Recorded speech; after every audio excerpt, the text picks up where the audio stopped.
Shadow of the Erdtree didn't just add bosses. It rewrote a lot of Elden Ring's lore. What actually happened in the Land of Shadow? Here's the whole story, chronologically, so it finally makes sense. The entirety of the DLC takes place in the Land of Shadow. But what is this realm, and how did it come about?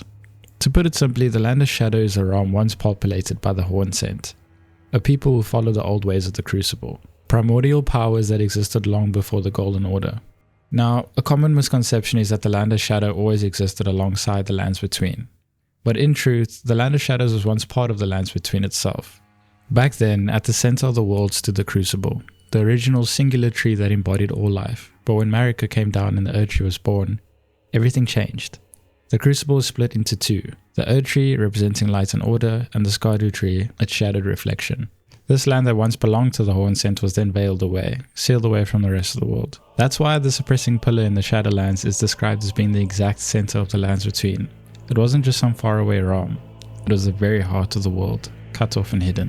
While the timeline isn't exactly clear, we do know that sometime after Marika ascended, she sent her firstborn son Messmer to the Land of Shadow with a single mission: to purge the Hornsent entirely. Those stripped of the grace of God shall all meet death.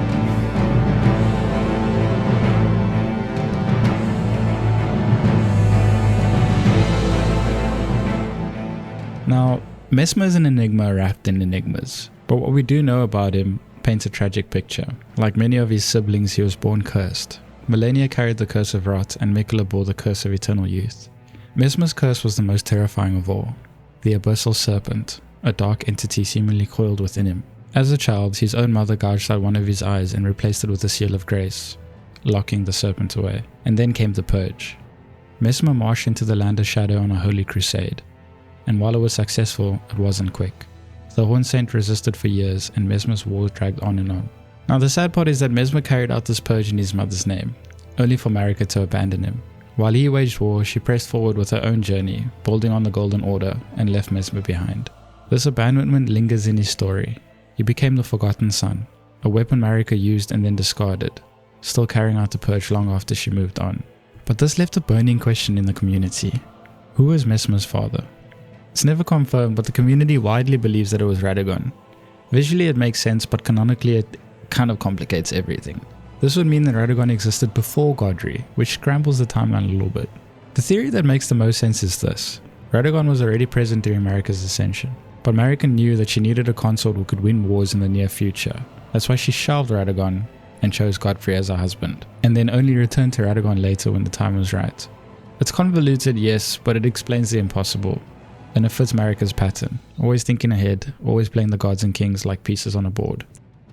Now, back to the Land of Shadow lies the Enir-Ilim. At its summit stands a ritual site called the Gate of Divinity, the very same arena where our story ends. In the DLC story trailer, we see a young Marika before a blood-drenched Gate of Bodies. And when we see the Gate of Divinity again as Miquella approaches it, it's the same gate but looks very, very different. When Marika ascends, it almost seems gory and chaotic.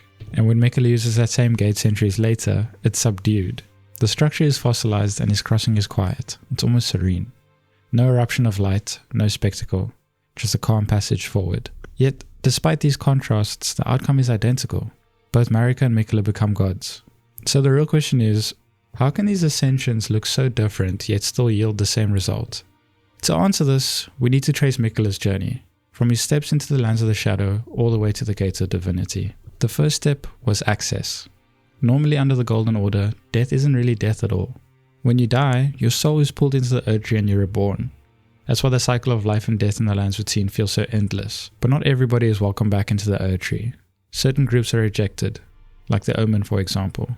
Their souls don't return, which is why they suffer as outcasts. And here's the key takeaway.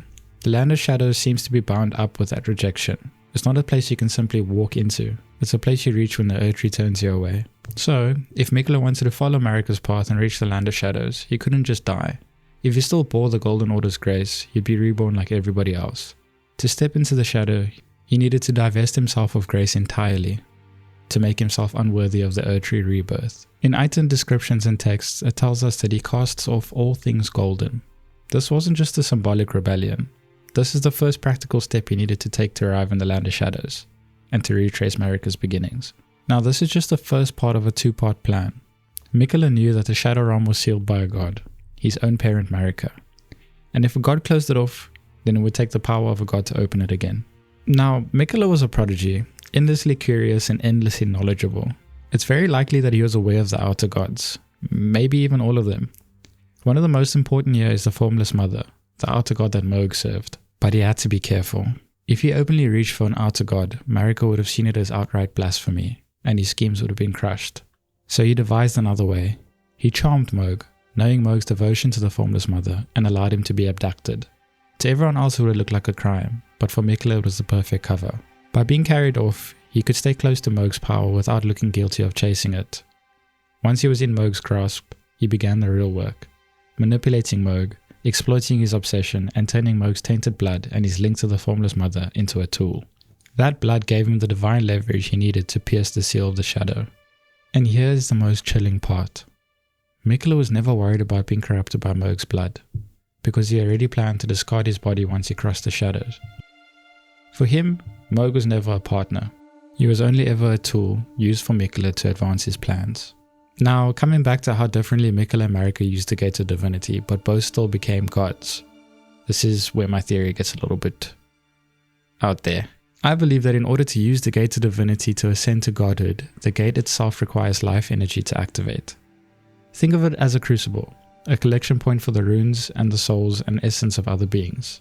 When Marika ascended, the gate wasn't just standing there. She sacrificed thousands of Hornsent, feeding their souls into it until the crucible was charged. Once the gates had enough energy, she stepped through, and that was the moment she became a god. But I don't think this is the only requirement. I believe there's a second condition needed. A Lord Consort. Someone physically powerful enough to anchor the new god back into the world.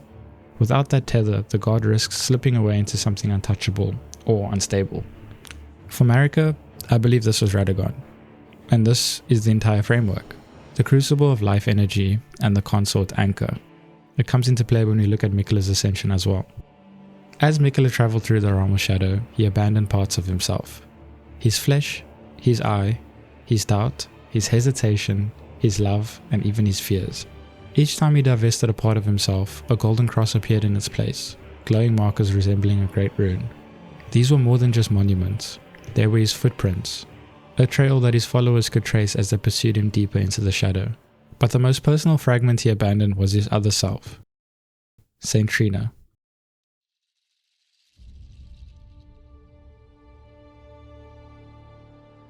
Saint Trina was to Miquella like how Radagon was to Marika. Trina's devotion never wavered. Her love for Miquella was boundless, even in abandonment. But she understood the cost. Trina believed that godhood would be the prison for Miquella, and in a tragic twist, she longed for him to be killed out of mercy. But deep in the stone coffin fissure, he shed the side of himself tied to dream and love. This trail of crosses and fragments is the clearest proof of how Miquella's ascension differed from Marika's. Where Marika filled the Gate of Divinity with the lives of others, Miquella filled it with pieces of himself.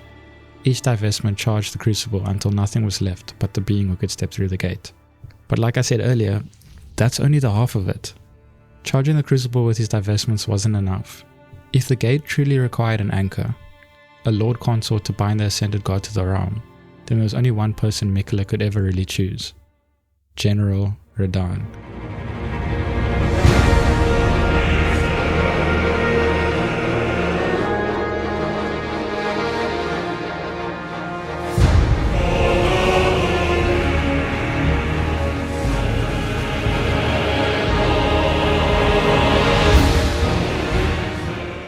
Radahn wasn't just any demigod.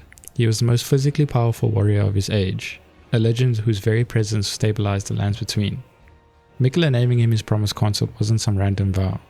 It was part of the plan. Where Marika had Radagon to ground her ascension, Miquella had Radahn.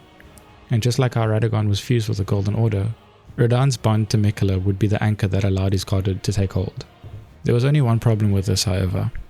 Under the Golden Order, if Radahn died, his soul would return to the Erdtree to be reborn. He would never reach the Land of Shadow. For Miquella's plans to work, Radahn's grace had to be severed. And that's where Malenia comes in. Their legendary duel in Caelid wasn't just a clash of pride, it was a surgical strike. By infecting Radahn with Scarlet Rot, Malenia stripped him of his Erdtree blessing. And when Radahn finally died by our hand, his soul would no longer be reclaimed by the Erdtree. but would bypass the Golden Order and follow Miquella into the Shadowlands. Before she left him to his fate, Malenia whispered the words that sealed it. Miquella awaits thee, O promised consort. A reminder of the vow, binding Radahn to his role. But Miquella needed more than just Radahn's soul. He needed a vessel, and that's where Mohg comes in. Obsessed with Miquella, Mohg had been cradling him in the cocoon beneath his palace, trying to make him a god. For Miquella, Mohg was never a partner. He was a pawn, just another rung on his ladder for his ascension to godhood. When Miquella stepped into the land of shadow, he repurposed Mohg's corrupted body as a vessel, the perfect shell to house Radahn's ungraced soul. It's a sad irony. Mohg thought he would be Miquella's consort, but in the end, his body was recycled to carry the true one. Now, you meet a lot of people during your time in the land of the shadow. Among them is Romana, the saint of the bud. Romana is described as the saint of the outer god of rot, and her powers are directly tied to the scarlet rot. She blossomed much like Malenia, and in doing so transformed her church into the Church of Rot. In tandem to this, the Hornsent priests sealed away their entrance to the Enir-Ilim. Between this sealing and Romana's blossoming, Messmer and his forces were completely cut off from the entrance to Enir-Ilim. His crusade stalled, and while he could purge settlements, burn villages, and slaughter rebels, he could not conquer Enir-Ilim. When we as the Tarnished arrive, years later, that seal is still in place, and ironically, the only way for us to break through is with Messmer's kindling, the very thing he embodied. So we travel to his castle, deep within the land of shadow, to confront him. When we arrive, Messmer is furious when he sees us. To him, we are without grace, no different from the Hornsent he spent his entire life purging. And yet here we are, standing at the threshold of becoming a lord. To him, this is intolerable, and he moves to purge us as he has purged so many before. The battle is fierce, but as the fight drags on, Messmer begins to realize that we are not like the Hornsent rebels he slaughtered before. We are something greater, and for the first time he begins to doubt. In his desperation, he apologizes to his mother, and then in one final act, he reaches to his face and tears out the eye that bore the Marika's seal of grace. He destroys it, fully unleashing the abyssal serpent sealed inside him since childhood. Messmer's body twists, his form becomes serpentine, and he surrenders himself completely to the curse that defined his life. But even that is not enough, and we strike him down. And with his dying breath, Messmer curses Marika for abandoning him. The son who was sent to purge in his mother's name dies in bitterness, forgotten, and abandoned. We progress further, still following Miquella's path to divinity, and finally, everything comes together at the summit of Enir-Ilim. This is the same place where Marika once ascended, and now it's Miquella's turn. The Crucible is ready, not charged with the blood of the Hornsent like Marika, but with Miquella's own divestments. He shed every part of himself, leaving behind a trail of golden crosses like footprints leading to this moment. And waiting at the gate is his anchor. Not Radagon this time, but Radahn, the Promised Consort. His grace severed by scarlet rot, his soul carried into the shadows, and his body repurposed through Mohg. Everything up until now has been beautifully orchestrated by Miquella, the strongest lord and the most powerful god. As we, the Tarnished, approach, the Promised Consort Radahn rises in Mohg's corrupted vessel, empowered by his bond to Miquella, and we are forced to fight him. It's one of the most brutal battles in the DLC, incredibly difficult, not just because of Radahn's raw power, but because of Miquella. And as we stand before them, he doesn't roar or rage like Messmer. He begs us. He pleads for us to stand aside and to let his order of compassion begin. A new world without cruelty of the Erdtree, without the cycles of rejection and suffering. And on the surface it sounds noble, almost merciful. But deep down we know the truth. His methods are anything but compassionate. He charmed Radahn. He turned Malenia into his weapon. He used Mohg and then discarded him. And even he drew us here, knowing we'd cut down anyone in his way. For all of his talk of compassion, his rise is built on manipulation and betrayal. And that's why, in the end, we do as the Tarnished always do, and stop him. But here's the real question. Should we have? Would Miquella's order of compassion have saved the lands between or destroyed it all over again? Let me know what you think, because the story isn't over yet. Anyway, that is the story of the Shadow of the Erdtree, told from start to finish. If you enjoyed this breakdown, please drop a like so that more Tarnished can see it, and subscribe for more Elden Ring lore. Until next time, take care, and may your flask never run dry.